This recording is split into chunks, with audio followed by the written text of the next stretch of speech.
filosofía, aquí y ahora. La sociedad de lo uno es lo más antidemocrático que existe. Estados Unidos es el centro del poder comunicacional. Para crear guerras hay que enloquecer a la población. McCarthy no crea la paranoia, es fruto de la paranoia. La centralidad argumental de 24 horas es una obra maestra del chantaje. Es necesario que mi mensaje sea el único que llegue a la sociedad. Para eso yo tengo que devorarme el mercado de la comunicación. Los oligopolios, a su vez, necesitan del poder comunicacional. Muchas repeticiones hacen una verdad. Crear el miedo en el seno social. No quiero ser pensado, no quiero que me piensen, no quiero ser dominado, manipulado. Quiero pensar mis propias ideas, tomar mis propias decisiones.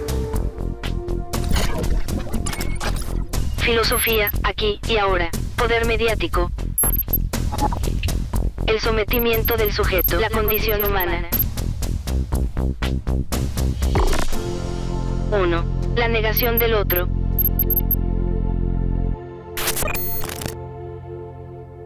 Cuando empezamos hace ya unos cuantos años este programa, yo lo empecé diciendo, aunque usted no lo crea, este es un programa de filosofía por televisión.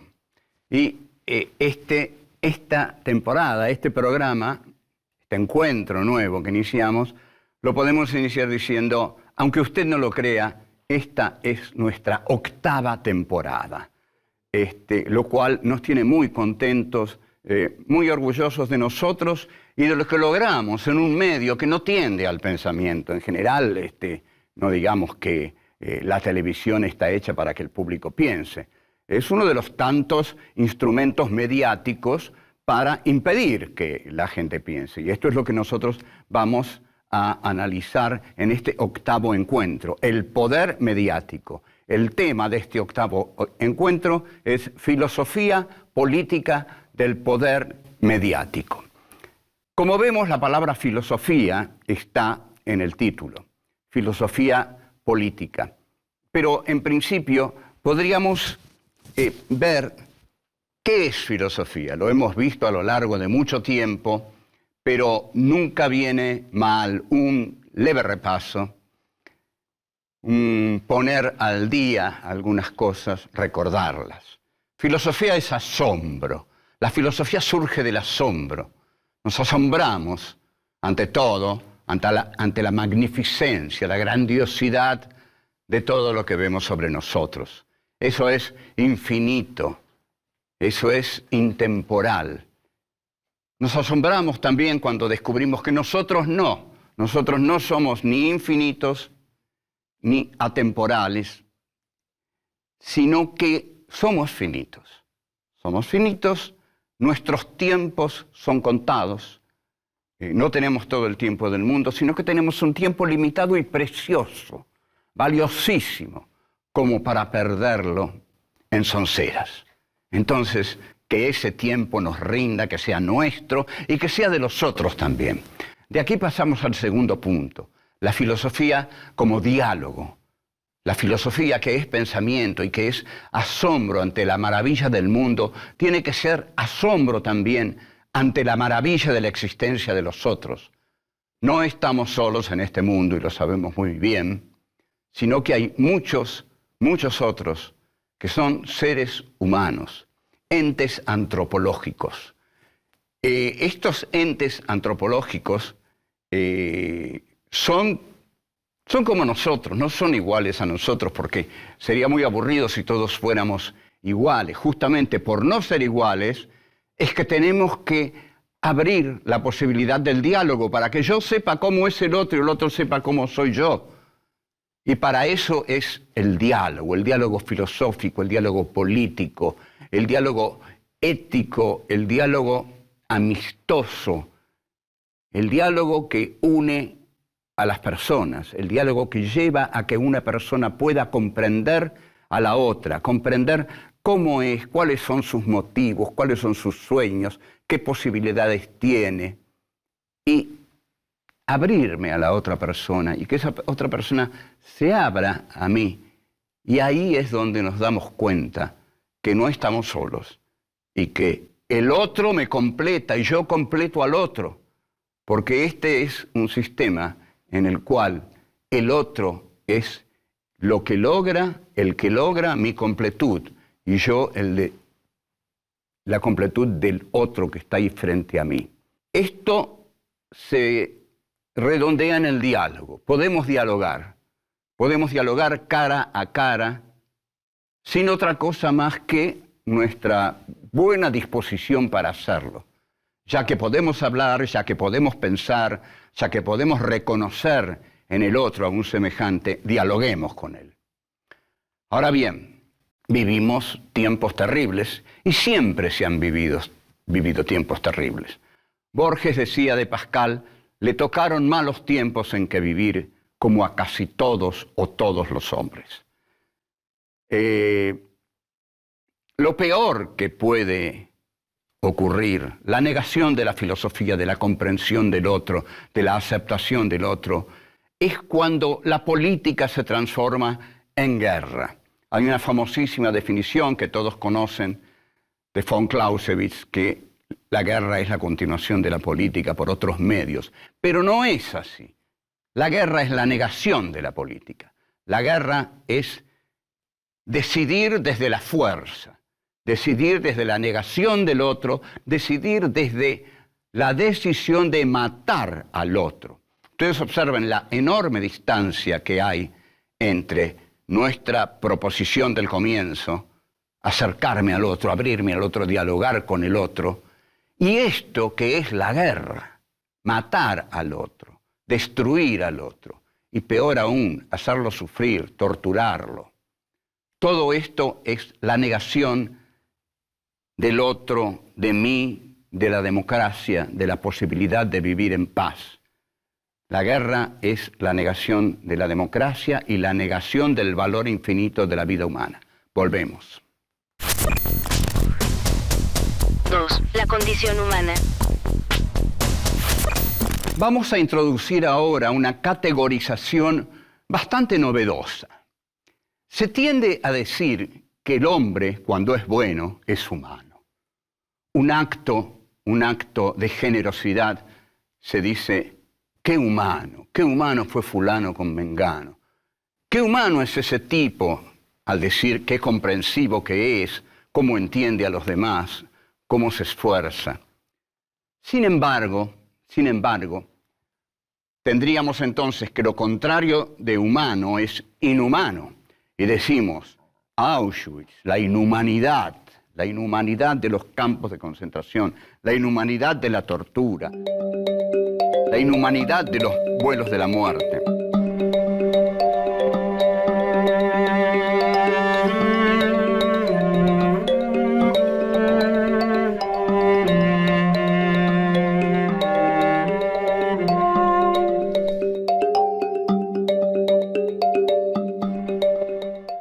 La condición humana es más compleja.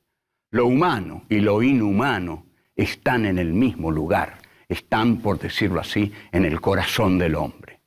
No hay un hombre que es humano cuando es bueno y no hay un hombre que es inhumano cuando es malo. Hay una hermosa frase de Dostoyevsky que dice, el bien y el mal luchan constantemente y el campo de batalla es el corazón del hombre. Exacto, el campo de batalla es el corazón del hombre. En el corazón del hombre están el bien y el mal. El hombre es humano e inhumano. Este es nuestro humanismo.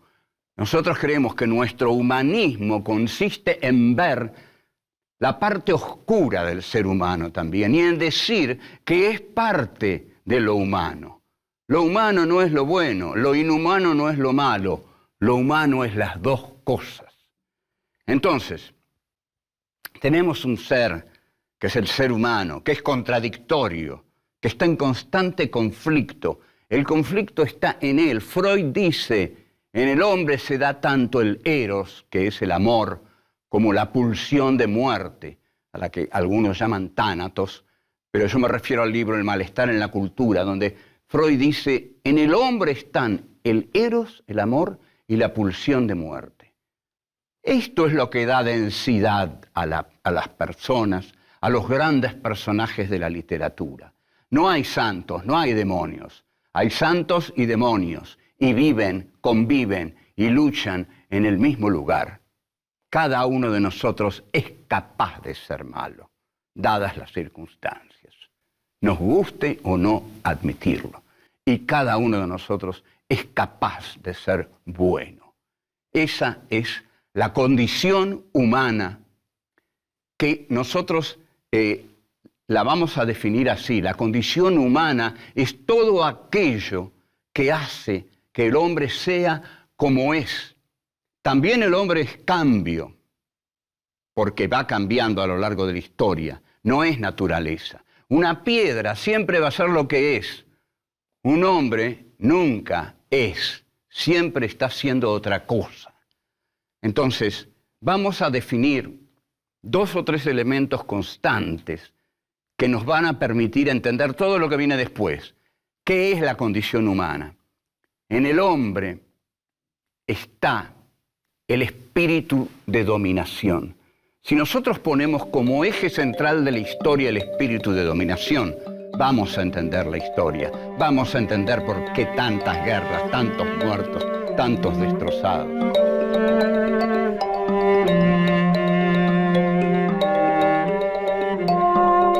¿Cómo es posible que esa foto de esa niña que corre por una carretera de Vietnam, quemada por el napalm, no haya hecho detener a todas las guerras? No, no se detuvieron. Siguen y siguen cada vez más. Francisco I dijo hace poco que hay 11 guerras actualmente. Esa es la derrota del espíritu humano, pero es el triunfo de su parte más siniestra. Ahí es donde triunfa justamente la inhumanidad que hay en nosotros.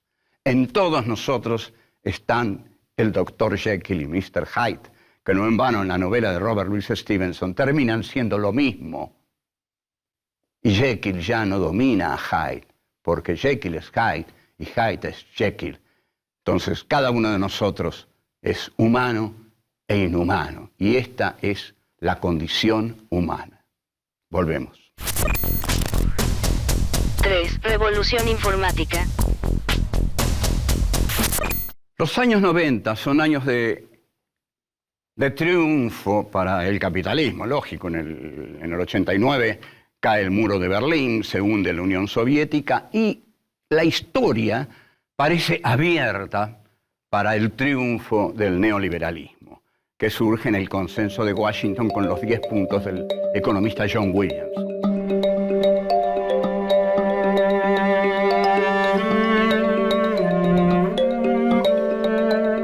Pero no, el neoliberalismo es una cara más de la pobreza, de la guerra, de la amargura, de la dominación. Pero hay algo que aparece en los años 90 y que es poderosísimo, que los filósofos todavía no lo habían logrado ver porque no lo habían conocido. Habían conocido, por supuesto, la televisión, la radio, el telégrafo, pero no habían conocido la revolución comunicacional. En el siglo XIX, varios filósofos, pero sobre todo Karl Marx, desde el Manifiesto Comunista de 1848, que escribe porque se lo encarga la Liga de los Comunistas, profetizan una revolución que va a encarar, a protagonizar el proletariado industrial y que se va a producir sobre todo en Inglaterra.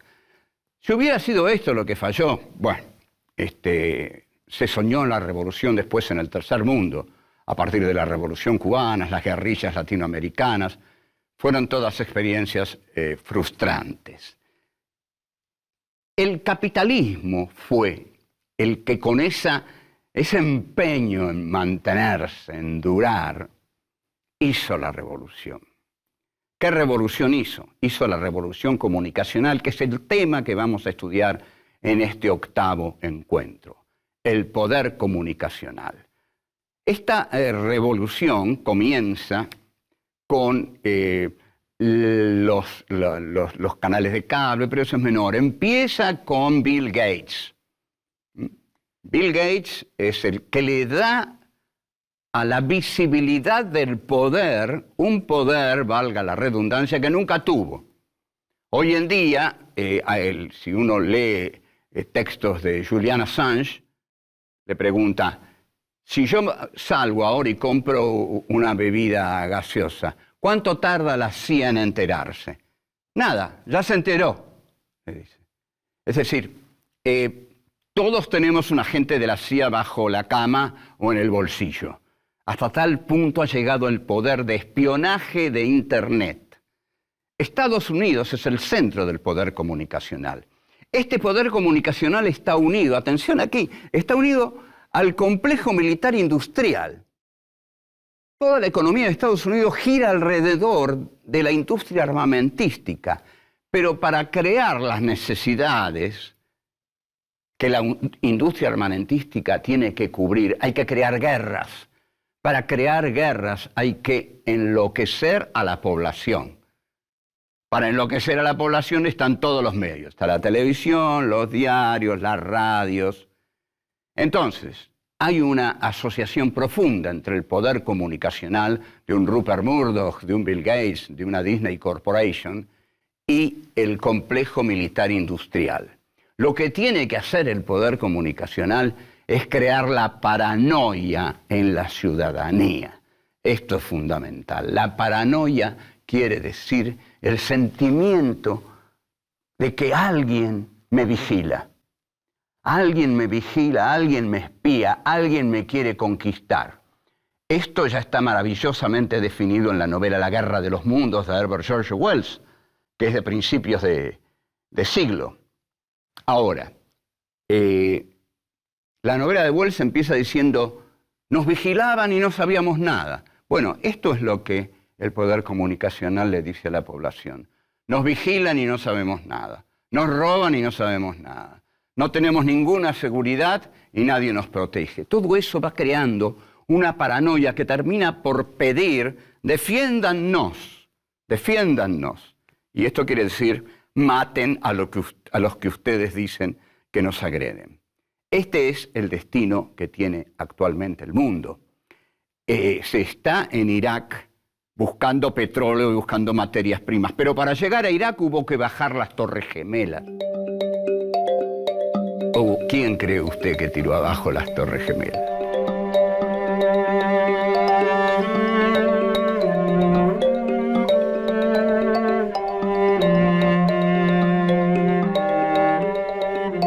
Se desata así una guerra en la cual Estados Unidos invade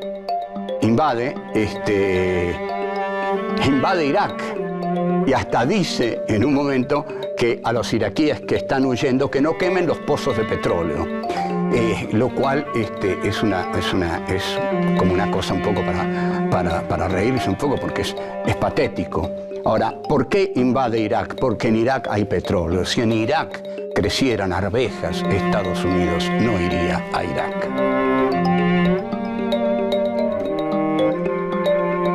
Las Torres Gemelas se tiraron abajo para justificar la guerra de Irak, para crear la paranoia en el pueblo norteamericano y que exigiera la venganza, la retaliación. Y así empieza la guerra de Irak, que es una guerra que llamaremos petroguerra. Volvemos.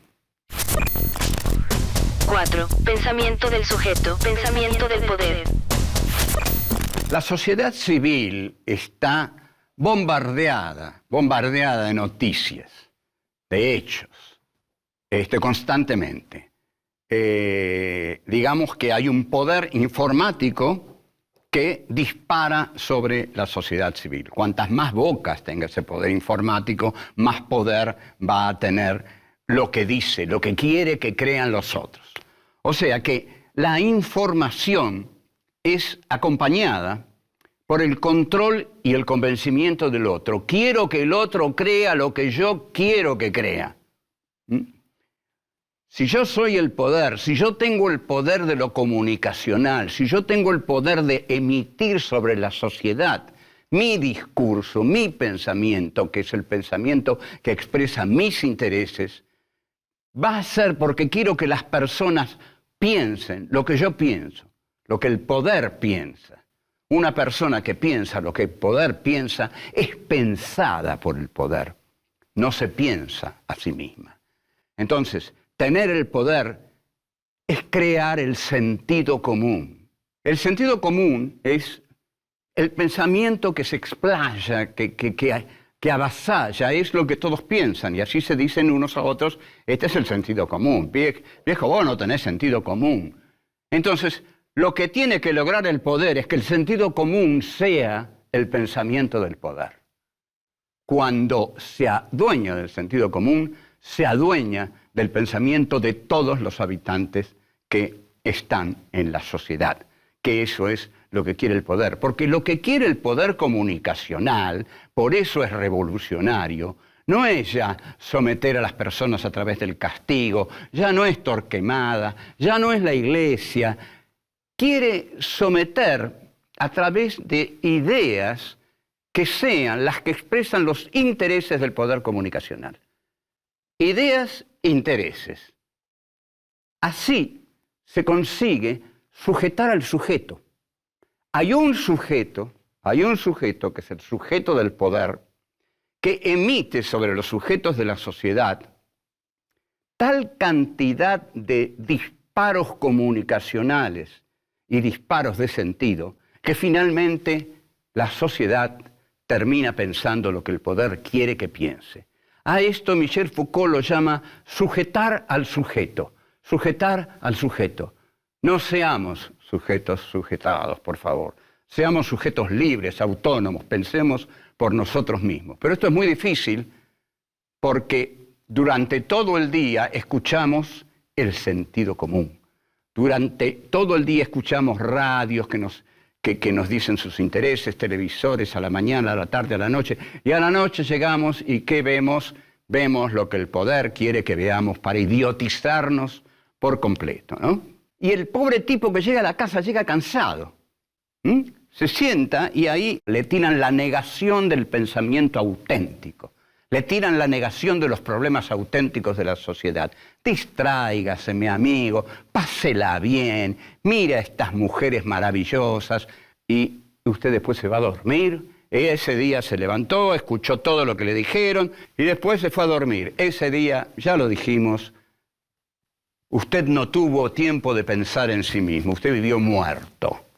Como cualquiera de nosotros que pase un día así, va a vivir muerto.